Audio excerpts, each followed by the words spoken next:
rythme cardiaque, les différentes tensions que l'on pourrait avoir, et peut-être certaines douleurs. Quand on dit j'en ai plein d'eau, et puis que justement on a mal au dos, je suis pas sûr que ce soit un hasard. Il y a très longtemps, j'entendais parler de cuirasse de Reich. Ce sont des endroits du corps qui, faute de mouvement, faute de vie, faute de dynamisme, vont un peu être des espaces sans vie où vont s'ancrer peut-être des émotions négatives. D'où l'intérêt, et qui dit que ça s'ancre à ce moment-là, évidemment, ça va faire aussi le lien avec les tensions. C'est d'ailleurs tout l'intérêt du massage, par exemple, pour déjouer les tensions et donc pour réinstaller une forme de liberté, réinstaller un espace dans le corps. Vous avez sûrement aussi entendu parler d'événements psychosomatiques. Ce que j'ai dans la tête se traduit à travers le corps. Ceux qui ne pratiquent pas de sport vous diront « mais si, j'ai tout à fait conscience de mon corps ».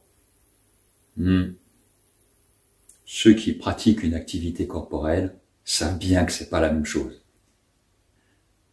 Comme vous l'avez peut-être entendu dans une vidéo précédente, il y a une différence entre connaître le chemin et arpenter le chemin. Il y a une différence entre la carte et le territoire. Et ça marche aussi dans l'autre sens.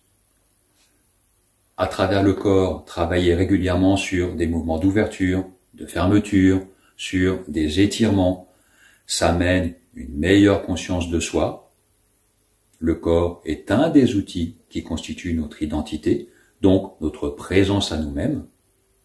Qui dit équilibre au niveau du corps, au niveau musculaire, au niveau des tensions, amènera aussi une meilleure circulation, que ce soit sanguine, hormonale ou autre. Tout le monde sait bien que le sport a une influence, en tout cas probablement positive sur la santé. Et la relation au corps permet aussi de travailler sur l'image qu'on a de soi, sur l'identité, sur la confiance, etc. Travailler sur le corps amène la discipline, amène le goût de l'effort pour les personnes qui, à un moment donné, n'ont pas trop le moral. C'est un outil, comme les autres outils précédents, la respiration, la sensation, la relaxation, pour pouvoir mieux gérer son stress et installer au quotidien un mieux-être choisi.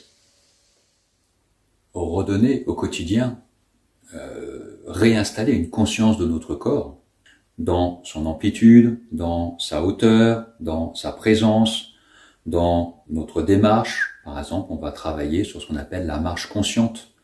Le fait de poser un pied après l'autre, tranquillement, c'est aussi permettre de réinstaller une circulation, de réinstaller des assouplissements, de calmer le mental, parce que plus je suis dans la sensation du corps, moins je suis dans le mental.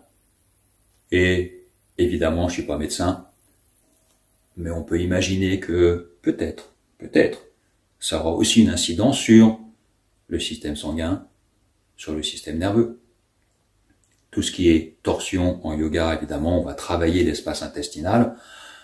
On entend de plus en plus parler d'un deuxième cerveau, celui qui va gérer justement toute l'activité au niveau de l'abdomen.